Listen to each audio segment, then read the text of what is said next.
Welcome to A1R Psychic Radio here on Moonstruck TV. You're here again with Amanda Hall Psychic, all the way from the Gold Coast in Australia, where we're in the midst of winter. It's a beautiful summer's day. It's almost like a summer's day outside today here for us. So I hope wherever you are in this beautiful globe of ours, you've been enjoying the weather and enjoying the energy and just enjoying being alive. I think it's really an exciting time of the year to just sort of sit and say, wow, isn't this great? I'm part of this amazing universe.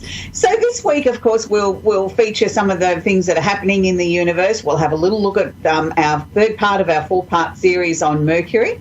But I'd like to start the show today with the Simply Tarot card of the week. And for those of you that are regular watchers, you'll find each week I feature a card from a set that I designed about 13 years ago. And this is a card for all of us to share and take away a message that hopefully we can ponder on and may just improve our lives in the next 7 days. If we collectively all join hands together around this amazing globe, maybe we can make a big difference. So this week, the card of the week is actually the Eight of Wands. Now, the Eight of Wands represents speedy news or situation coming, but it can also be the arrows of love. So the arrows of love doesn't always mean we're going to go into a new relationship. I actually think when I see this card, it means universal love, that we can all start to make a difference in this amazing globe of ours if we all try and do some little positive thing each and every day, that collectively the energy ramps up. We have more positivity than we do negativity. So again, we have more light than we do dark. And I think that's a very important message for all of us to take forward in this next 7 days, considering there's been so much turmoil in recent times around the world. Why don't we try and change this with our beautiful spiritual love? So it's an interesting time in the universe at the moment, with lots of planetary configurations dancing around this amazing planet of ours. And last week we had the full moon in Cancer, which was joined by the amazing planet Mars, and they were both sitting in Cancer. And I've warned everybody to be a little bit careful of your communication over the last weekend, that, you know, sometimes some frayed tempers and old hurts and grievances could come to the surface. Well, my phone ran hot with people saying, oh, wow, you won't believe what happened. This is what happened, or we resolved this issue, or we had a big argument, or whatever. So following on from that, we still have a Mars and Mercury transit in Cancer. Yes, the Sun is in Cancer, but he's not actually holding hands with Mercury, the planet of communication, or Mars, the planet of action. So I'd just like to focus on Mars and Mercury. Now, we've been featuring in the last couple of shows some little bit of energy about Mercury going through the signs. And it's interesting that this week we will be up to our third part of the series of Mercury through the signs, but I'm going to actually feature in our What's Happening in the Universe section Mercury conjunct or holding hands with Mars in Cancer right this second. And this will affect each and every astrological sign around the globe. So Mercury, we understand, is the planet of communication. Mars is the planet of action. So when these two hold hands, it's a time when we can have some absolutely major breakthroughs on the communication front, because we've got the drive of Mars pushing home or hammering home a message, wanting to be heard or wanting to sort of push forward and break down those barriers of communication that where there may have been blockages, there may have been things that people weren't prepared to look at or didn't want to look at, but we wash it over with the gentleness, hopefully, of Cancer, where it's fluid. It's like the ebb and flow of the tide of the waves lapping the shore, and it's a gentle sort of approach. Yes, we need to be maybe forthright and determined, but we don't necessarily need to have our angry or our aggressive hat on to make these breakthroughs with communication. So I'm going to err on the side of positivity and say maybe this is a major thing that could help break down some of the major political decisions that have got to be made around this globe of ours at the moment. Maybe it's a good sign that the politicians will actually sit down and have some constructive conversations and try and find real solutions to some of the world's issues. Wouldn't that be amazing if this is how this planetary configuration is going to pan out. For the rest of us, on a more personal note, this is the time, if there's been an issue or something in your life that has been bugging you, someone that you need to have a conversation with, but you've been putting it off because you're frightened of how the situation will unfold, or you're not sure whether they're going to listen to you or whether they're going to even want to listen to you. Now is the perfect time to sort of put your strategy into place and gently, and I do stress the word gently try and open the lines of communication and see where it could take you. By having this gentle approach and then standing your ground in a very gentle but constructive way, maybe, just maybe, we'll get the breakthroughs that we've been looking for in the deadlock with family communications or communications with your friends, things that need to be said. This also spills over into the workplace. So if you've been looking for that perfect time to pitch your new idea to your boss about how we can improve things on the job front, not necessarily the time to go for a pay rise, but a great time to pitch new ideas, and sort of people will really start to take notice. So it is interesting. For most of us, it's a time of communication. It's a time of high energy, but at the same time in a gentle sort of approach. It's the time to sort of get up out of our chair, go for that stroll in the park, do something different, but make sure the whole time that we're aware of the information that's being downloaded into our minds, because we may just find we'll get some breakthroughs or some answers to questions that have been rolling around in our minds for a little while. I always feel it's interesting when we hit the middle part of the year. For some of us, we run out of steam. Others of us, we get really motivated and think, wow, this is great. Life is sort of, revving up a gear or two. So I suppose it depends on what part of the world that you live in. And I suppose more importantly, when your birthday is in this 12-month cycle. For those of you that are born in the middle of the year, well, you may be finding that this is an amazing time where you actually sort of feel high energy, you're motivated, you're setting goals, you're setting intentions for things that you want to achieve for the next 12 months. And for those that are born at the end of the year, you sort of might be feeling a little bit lethargic and feel like curling up on the lounge with a good book or watching a nice movie or something and just chilling out from the world. So whatever your situation is, it's important to honour that.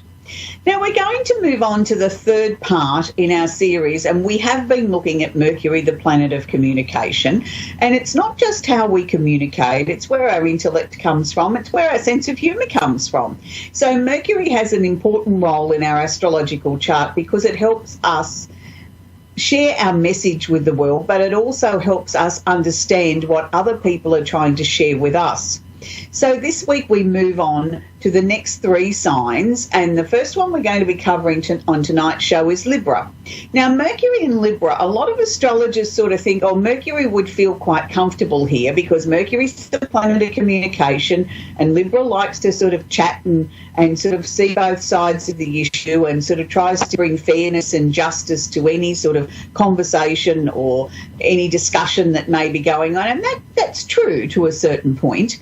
But I also sort of feel too, sometimes here with Mercury in Libra, it can sometimes bring forward really serious arguments because sometimes we find that people sort of get very stuck or very bogged down in their interpretation or their communication is the only way, that no one else is really entitled to an opinion. So we can sort of almost be seen as two warring parties at opposite ends of the boxing ring, and neither one shall be the first one to give a little bit so that we can get the communication flowing.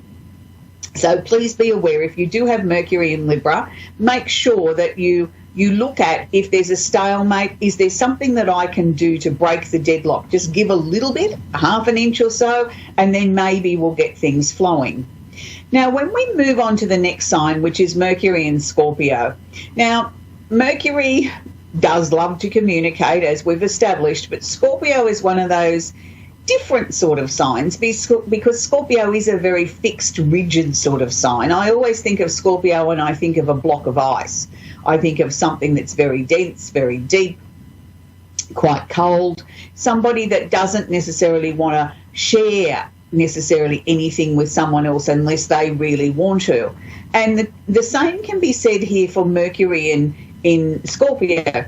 It's interesting. Mercury in Scorpio can be that they have the ability to delve very, very deep, to get underneath the crevices, to be really able to sort of push people's buttons, to make them look at not just the superficial side of communication, but dig underneath and get to the root of the situation, to the bottom of the issue, and bring it to the surface, and now let's hammer it out. The same can be said with Mercury. Can be very superficial too when it wants to be here. It can be almost nasty. It can almost be sarcastic. That when you find Mercury and Scorpio people are not getting their own way, they can sort of go into this mode of almost being razor sharp. And if they feel that you deserve a dressing down, it's said to be almost like they ate razor blades for breakfast. They go bang, bang, bang, bang, bang, and all of a sudden you've been more than cut down to size, and you're sort of left a bit dishevelled and a bit sort of shell-shocked and think, where the hell did that come from? I just had a dressing down by somebody with Mercury in Scorpio. I'm not going to say that that is their usual course of events or the way that they communicate, but it is something in their toolkit that they will use if they believe that they're not getting their message across, or you're not paying attention and they've run out of patience, and bang, you'll get the razor blade treatment then. So be aware they can be gentle in their approach, but they can also be downright firm, nasty and sarcastic in the way that they get your attention if you're not listening to them. Our final sign that we're working with this week is Mercury in Sagittarius. Now, anytime we put Mercury with a fire sign and particularly a freedom-loving sign like Sagittarius, I always feel sort of Mercury feels like he's been let out of jail after particularly coming out of the Mercury with Scorpio energy. It's like, wow, I can breathe now, I can flap my wings, I can fly. But Mercury in Sagittarius also means that you have the capabilities of being able to learn easily more than one language. So not just the native tongue at where you were born. You should find it very, very easy to understand and learn a second or third language. It also makes it very easy for you to relocate and live in other parts of the world, different cultures. You fit in very easily. Some people look at people with Mercury in Sagittarius and say, oh, wow, you know, they'd be able to sort of talk about anything at any time. Well, that's maybe not quite true. But Mercury does give you the flexibility to be able to talk on many different areas. A lot of professional people have Mercury in Sagittarius, particularly that might work in areas that need to be a little bit more open-minded than other people. So, for example, a minister of the faith, somebody that's preaching religion, quite often has Mercury in Sagittarius because they're able to sort of encompass and welcome everybody to the congregation and sit there and look at them not in judgment, but that they are a human being and they all deserve to be treated equally. So Mercury in Sag to me is just really sort of opening up your arms and welcoming everybody, no matter where they come from in the world, no matter what the colour of their skin is or their religious belief or whether they're rich or poor. They all have an important message to share with us. So we're going to take our first caller now from Darlene in Shelby, Michigan in the USA. Darlene, are you there? I'm sorry, I can't hear you.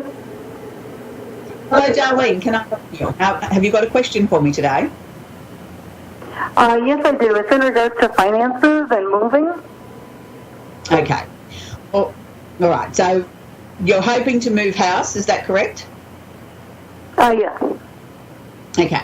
What they're showing me there around the move, Darlene, is I don't know that the move is going to happen just yet. They're showing me major change or major transformation coming up around August.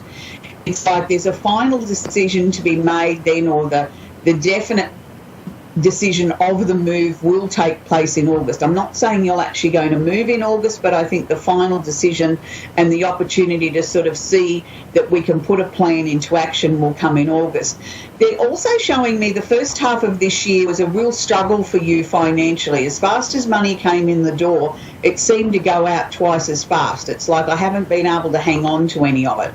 I still feel we've got a little bit more of this energy coming up, and that may also relate to for the fact that you're going to be moving, and that's an expensive exercise in itself.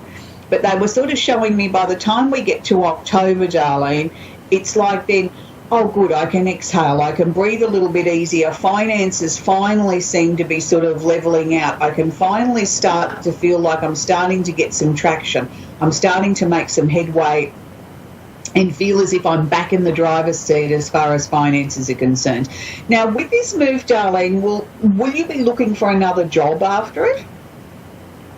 Well, what, I'm sorry? When you make the move, are you contemplating changing your job? I just got a new job. I'm working, and you are contingent for 3 months. I'm going to do on full-time in 3 months. Oh, okay. So, all right. So once you've gone through the preliminary part, you then put on to full-time. Well, that would be like a job change to me because they were showing me new opportunities there. So if it becomes permanent, then that would be the same thing. So that should also help to sort of get everything down. Okay. But they're also sort of showing me, Darlene, that you haven't been getting enough rest. So I'm taking from that you need to sort of start looking after yourself a little bit more. You've been too busy running around doing everything for everyone else. It's now time to take a little bit of time for yourself. Okay. Have you been feeling a little bit tired in the last couple of weeks? I'm sorry? Have you been feeling a little bit tired in the last couple of weeks? I can't understand your question. I'm sorry. I said, have you been feeling a little tired in the last couple of weeks? Yes. Yeah, that's why they were showing me it's important that you now start to look after you. Okay. And I think that you knew that anyway. It's just sometimes I think we just don't have time, and they're sort of asking me to ask you to make time to look after you. Even if it's, only little bursts of it, you just need to take a little bit more rest. Okay. So with this move, Darlene, are you hoping that this is going to be a more permanent move for you, like sort of it's going to bring a lot more stability into your life? I think so. I think that where we're at is very depressing, and that's why I need a new move. Oh, I totally agree with you, because what they're showing me is that this move brings sort of a real stability into your life. It's like finally I can put a rock-solid foundation underneath you and the family and say, right, this is where we're meant to be. Now we can start to build upon this. And that's a good thing. There's also been sort of a lot of turbulence in the family in the last 18 months, which appears to be now to be settling down, Darlene, which is also very good. Okay. So I just feel that you're on the right track. You just need to keep focused on what you're doing and sort of just keep going forward, Darlene, because everything is going the way that it's meant to be going for you. Okay, thank you. Okay, have a great night. Thank you for calling into the show, Darlene. Thank you. Okay, so while we wait for our next caller to come through, we'll just have a little bit more of a chat about the universe. And it's interesting because at this time of the year, we have such an influence on Cancer that most of us sort of feel a little bit emotional at this time of the year. We have a feeling of sort of, where are my emotions going? What am I responsible for? Why am I feeling teary? Why am I feeling all of a sudden I want to crave chocolate? There's lots of reasons why we have different energies that hit each and every one of us at different times of the year. And in all my years that I've been in astrology, I still find I learn something new about this amazing planet of ours each and every day with what is actually happening in the universe. And it's great. So we're going to see that, over the coming shows, we'll keep focusing on astrology because it's one of my passions. And I've had lots of amazing Facebook feedback and people sending me private messages saying, I really love this little segment where you're teaching us so much about astrology in a way that they might never have really thought that they could learn astrology because they look at it and they think it's so complicated, there's so much mathematics and all this, and I can't absorb this. And what my aim is to do is to not necessarily turn each and every one of you into astrologers, but is to help you understand that astrology is a science. It is something that governs our planet, whether we want to acknowledge it or not. We are governed by the planets that are moving around this amazing universe of ours each and every day, and that the planets don't sit stationary. They do move. They constantly move. And when we talk about a birth chart is like taking a Polaroid picture. For those of you who remember a Polaroid snapshot, you used to be able to take a picture and it'd spit out the end of the camera instantaneously and you could see it straight away. And that's why I've always referred to an astrology chart like your own personal Polaroid snapshot of showing you where the planets were precisely at the moment of your birth and how this becomes the blueprint of your life. It shows you how you will behave, how you will achieve things throughout your life. Of course, we still have free will. We have the opportunity to make choices and decisions for ourselves, but at the same time, what is in us, we are born with, is also determines where our strengths and our weaknesses are going to come from. That, whether we have an interest or a passion in music, or whether we love the arts, or whether we like science fiction, is all determined by where the planets are at our birth. And I'm a firm believer that, yes, we do choose our parents so that we can replicate those lessons that are in our chart, that we have to be able to work through those.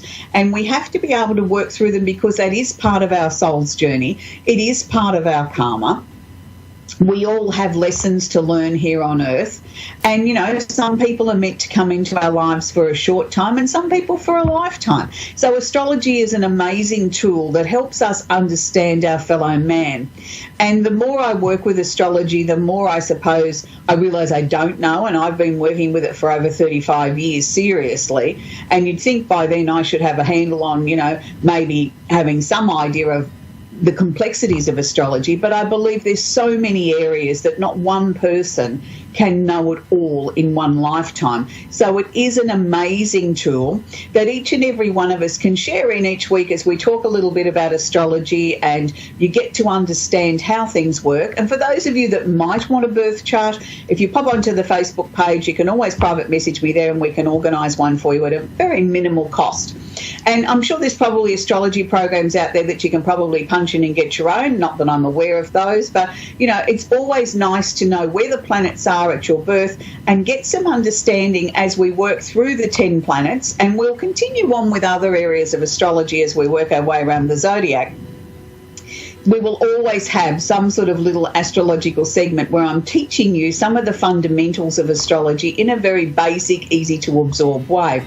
So I hope you've enjoyed this amazing show again this week. We love bringing it to you every week here at A1R Psychic Radio on Moonstruck TV. And don't forget to tune into a number of our other shows that run 4 nights of the week. We have some amazing psychics and mediums from all the way around the world, and each person brings something different to the table. So enjoy your week. I look forward to working with you again next week, and have a great week.